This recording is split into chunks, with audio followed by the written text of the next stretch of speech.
right, everybody, welcome to the Culture and People Cast. Today we have Nicole Martin. Nicole, thank you for joining us on the go.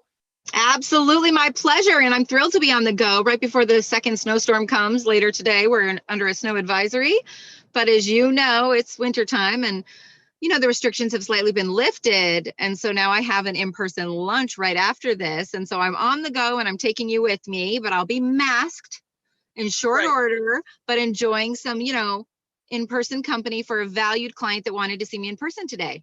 Oh, I'm a little bit jealous. I haven't seen too many people in person for a while, but just so everybody knows, Nicole is in Chicago. I'm in Milwaukee. So very close to each other and all the Midwest weather that we share together. So you have been in this culture and people space for a while, Nicole, really influencing our workplace. What is the best part of this work for you? Basically, it's something I've always been in HR. I landed in it by accident, back when I was 18, and I've had a 20 plus year career, and then became a mother, wanted to have my cake and eat it too, became a consultant essentially back in 2010, branded myself because I was speaking in front of the best and brightest companies to work for brand. And she says, Nicole, you're leaving the company you're with? And I said, yes. She says, well, what's your company name? And I thought, oh, I don't know. And she says, well, we'll need that for the program book. I went home, looked up definitions, read boost. I didn't get too far in the dictionary, Anna. I read boost and it said to bring enthusiasm from below, behind, around. And I said, that's exactly what I want to do for businesses. And so it's HR Boost is my business. And then the 10 years that I've been in business now, I've scaled and we hit a niche in the marketplace. We're an HR shared services firm. And we basically meet businesses in the middle market, wherever they are, Anna. Yes. Their pace, their budget. But we meet them to build HR from scratch, embed seasoned talent in their business. Like sometimes growing businesses that are smaller, they don't need a full-time person, but they want, fractional support or whatever it might be. And so we provide that, but then we bring the bench strength so they can get strategic or tactical head in the game as they need it. But seasoned experience versus software as a service, a 1-800 number, because we all know CEOs, they ask the question too late sometimes because it's not in their wheelhouse. And then we're proactive at HR Boost, not reactive. So I built a business doing what I love, Anna. It's just, wow. And now I have this incredible team of seasoned HR practitioners that work for me. We just had our all hands on deck meeting this morning, actually, virtually, of course. But, I'm honored to say that we all have this vision at HR Boost to bring joy and purpose to people through their work. And it started with us first. It's like, why do I do what I do? Well, to bring joy and purpose to me, for example, even through my work as a mother, as a mompreneur, as somebody who's been in HR a long time. But then I realized everybody deserves that. Yeah. And CEOs, they try to achieve that for themselves, but then they grow a business. They have maybe a handful of people or hundreds of people working for them. And unless everybody knows how they put a handprint on that, through their talents every day, then there's a disconnect in workforce alignment. So it's something that is our vision at HR Boost, to bring joy and purpose to the CEOs we serve, the C-suite, we get called in. Yes. And then we do that workforce alignment, HR from scratch, even businesses that had HR for a while, Anna, it's transformed. Oh, listen, I was inside for 19 years and now I've been out for 5 years on my own. There is more than enough work to go around for all of us, even if you've got an established team, because I think of it like any team that we work with. Don't we want to continue to grow and evolve? Every year we're doing better, right? And what you said that I think is magic for leaders is you meet them where they're at. Like we all have these grandiose visions in the people in the talent space of like, ooh, I can see where they can be, but like, that's not as important as starting right where they're at, or they're never going to get even close to that. So good for you. Right. Kind of meeting them at their journey, which was really special actually this last year, which is why we recovered, from the drop in revenue that was happening due to the lockdowns, but then bouncing back before the end of the year. And I kept all my team intact. Yes. It was really just knowing that even me, a team of 20, we turned someone in our team into our internal HR. It's just really making sure that the care factor is there and people understand all the communication strategy, as you know, that must happen, especially now that people are working from home, and even though we have a high unemployment number, furlough and layoffs going on, I still believe in the talent emergency, which, I wrote that book in 2015, because skilled talent, they're going to choose where they want to be. Just Yes. like I'm in my car right now on the go and you're where you're at in Milwaukee, Yes. talent is going to choose where it wants to be and who it's giving its discretionary effort to. And so companies have a whole new pitch to give, and it's dynamic. Yeah. I think companies have some work to do because I'm predicting a talent market, right? Which means the talent's more in control, just as you're saying. Yeah. So another thing I'm hearing though, along that lines, Nicole, is that engaging talent is a challenge right now. What are your thoughts on that? Well, engagement is kind of a word that people throw around loosely and for years. But if you actually get into the metrics, which we do culture surveys and actually look at the leading indicators of engagement, engagement's only 20% of the pie. And I have an article even on my LinkedIn that I posted to explain what the 5 leading indicators are. And everyone says, oh, it's engagement, it's engagement, it's engagement. No. Engagement's only 20% of the pie. To get the full ROI, which you and I know in white papers because we follow it and you interview leaders, you can get 17. If I said, you could get 17 cents back on every dollar you handed me, how would I do that with HR practices? Well, engagement's only 20% of that dollar. It would be also 20%, professional development and personal development. Yeah. And then the third leading indicator would be job satisfaction. The fourth one would be my personal values aligned to the organizational values. And the last but not least is collaboration. And, collaboration is where it's at, really, not just teamwork like people used to call it, but shared creation. Like you come to the table, Anna, I come to the table. We both bring something to the table and we create something new together. That's collaboration. Yes. And I prefer collaboration over the often word of innovation, right? Because I think people say innovation when really what they're meaning is collaboration, the effectiveness of working together and coming up with something good. Right. Yeah, and that's shared creation, which if you can invite your talent to have shared creation and that inclusiveness that's really out there trending right now, well, then they put their handprint on something and they'll become much more committed to it, loyal to it, present with it, and proud. Yes, agreed. I think pride's a big part of that. So engagement's only 20% and there's more than engagement on the table right now. I love that because honestly, you look at engagement stats and it's really depressing. So we've got to look at the whole person, right? Humanity first. I think that's great. So Nicole, let's get really tactical. Somebody's listening to you and saying like, all right, I'm awake. It's not just engagement. It's these other things. It's job satisfaction. It's personal values. It's collaboration. What's something tactical? It's maybe an employee or even a leader or a founder that they can start practicing tomorrow to make a dent in this. Well, the most important thing right now, I think, is psychological safety. Even though we've become more authentic and people are like streaming, like even the news anchors from their homes. And it's like this sudden transparency that's, wow, intimate and authentic. And people are going, this is cool. It's real life. We're all get each other. We're all, striving together. But it doesn't mean that it feels psychologically safe for people. And I think that businesses need to do a really good job of honoring what psychological safety is in their business and how they support that or how they create a safe space for people.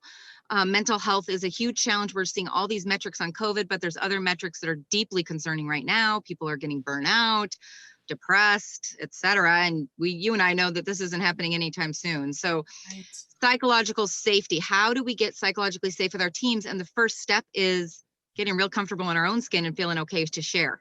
The vulnerable, which came around from Brene Brown, but, and other thought leaders out there. But I think remembering what psychological safety is, like, do we really speak our mind? Do we really talk about what's bothering us? Do we really talk about our challenges? And do we have that going on in the workplace in such a way that it's safe?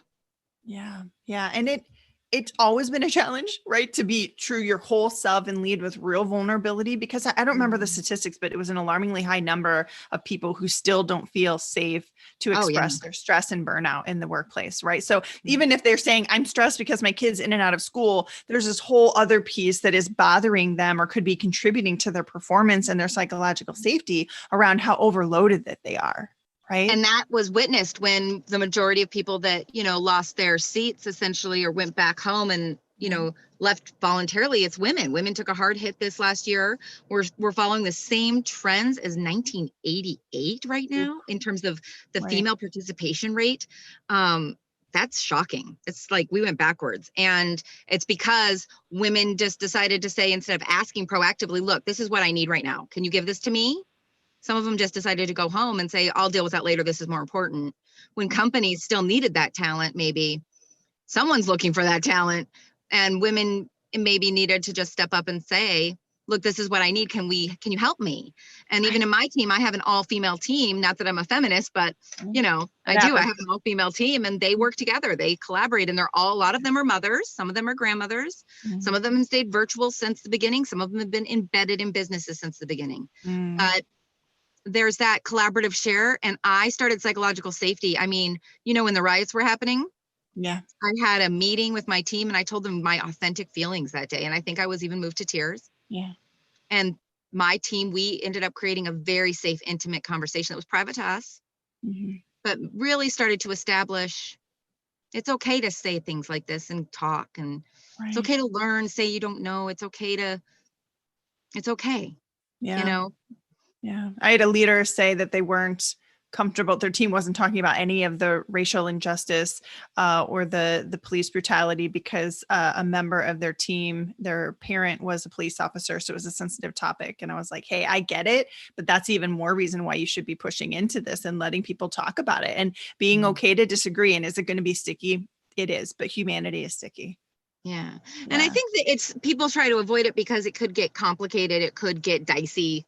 It could, but I think maybe it's unique because I run an HR firm and my people know how to, speak with eloquence and finesse.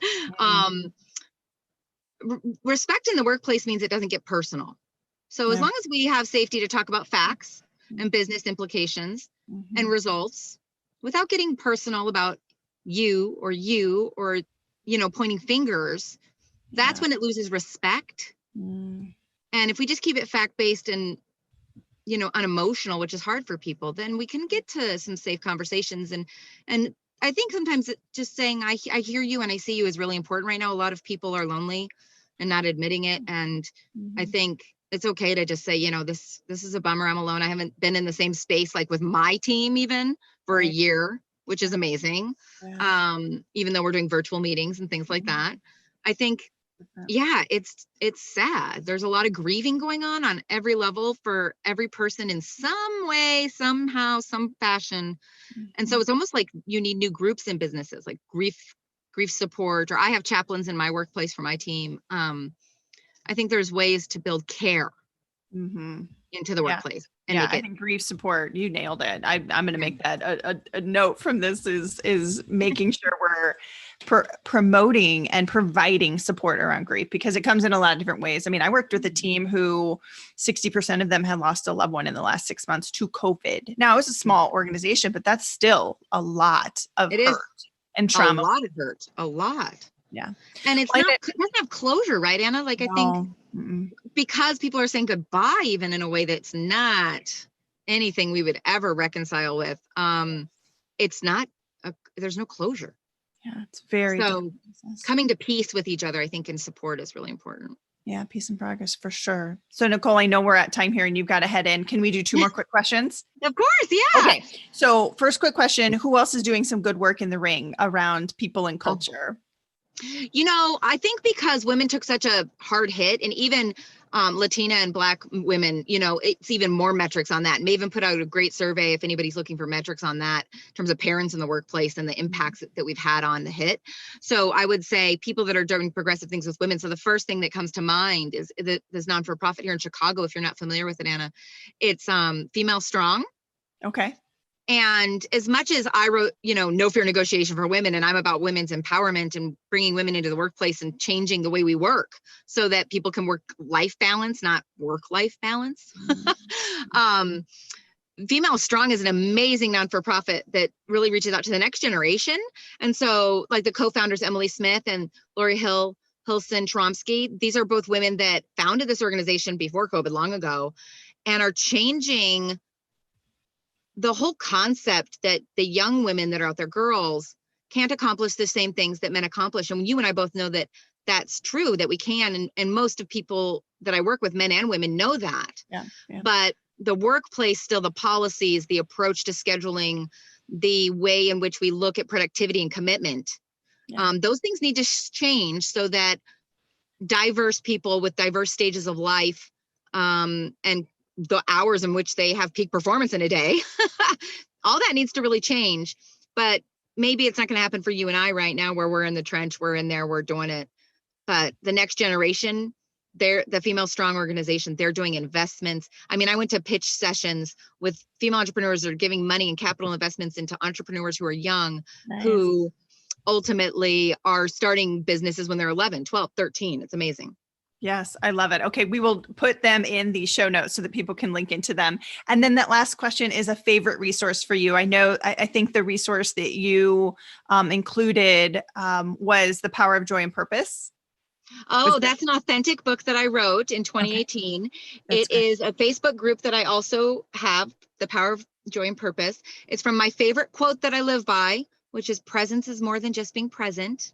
Yeah. It is, do we bring ourselves, like Anna, did I bring my mind, my heart, my soul, all to this meeting with you right now? Right. And then ultimately, some people are just present, right? And their mind's somewhere else, their heart's racing a different direction.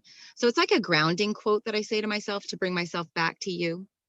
Wow, I love it. Think that book was on my heart for a couple of years after God gave me my second son. And I didn't, I had unexplained infertility for a couple of years. And then God finally gave me this child. And it's like, okay, fine, thank you. And then you're hearing in your subconscious, the thoughts you have in private moments in showers. Everybody has these unconscious thoughts. And the question is, do you answer them or do you bury them? And one of them was, I should share, and I should go find out who my biological father was. And I should go and chase all these things and share openly how I've overcome from trauma and how I live my life and how I stay happy and joyful and annoying, happy in the elevator and scare people when they're on the go. Well, there's something to that. What is it that I'm on? It's my presence principles, Anna. And so I wrote that book and I cried as I typed the last page even. It's a really a raw, authentic share of how I do what I do and how I come to be. And some people are okay with sharing that. And then the people who knew me from business, as the chief empowerment officer of HR Boost, right? My business face, my business head. I gave that book to some of my clients and some women wrote me back after they read and they were like, wow, you're brave. I can't believe you shared that, and my feeling is like, no, let's all get just real, please. Can we just get there? Yes. Yes. Oh, and I feel you. I mean, as somebody who talks about their trauma and experiences openly also, I appreciate that. I know that not everybody is ready to do that, but we have to lead the way with that. And you reminded me to go when you're talking about the elevator. I always say, like, I have a part of me who scares the baby, the one that comes on so strong when you see the baby and you're like, oh my God, I'm so excited. I really want it. And the baby goes, like, yeah, you and I both have that high vibration energy. Someday we're going to have coffee and we're going to just raise the vibration in the room. It's going to be so fun, Anna, because you're within driving distance. So as soon as we're past all this and you're ready to just have some in-person connection, I'll do that. I'm game. I get up there and run that Milwaukee board. And as you know, like I live in the burbs. So I'm like, I could go to the right, south and go to Chicago, or I could go to the left, north to Milwaukee, and no problem. We'll do it. We'll make it happen. But listen, I think it'd be great. Yes. And for our listeners today and for all you're doing for culture and people, I just thank you for your time and thanks for all you're doing. Absolutely. It was my absolute pleasure. And you stay well and Happy New Year. You too. All right, everybody. Peace and progress.